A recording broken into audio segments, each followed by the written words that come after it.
It was a devastating arson that left 7 Detroit firefighters injured, one of them paralyzed. And today at the federal courthouse in Ann Arbor, firefighters came to support one another as one of the men convicted in the case, Calvin Jones, was sentenced to 15 years in prison. I would have preferred he got a little more time, but what are you going to do? We support the prosecutors and what the great job they've done to bring him to trial, but there's more to come.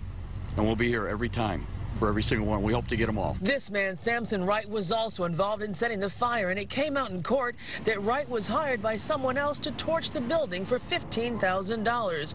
Wright reportedly paid Calvin Jones $10 to help him, but Wright ended up cooperating with prosecutors and worked out a plea deal that has him also serving 15 years in prison.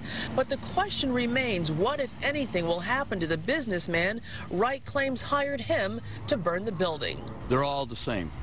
Whether you lit the match or you paid somebody to light the match, you're all the same. You did it. Brendan Maluski was one of the 7 firefighters injured while battling the blaze, only he was left paralyzed. I'm doing the best I can, with rehab and therapy and stuff to try to regain my life and not just sit here and pout about it. I'm doing what I can and taking an active role in my recovery. We stand together. We're a family. And you injured one of ours. You've injured all of our family. And we don't let this go.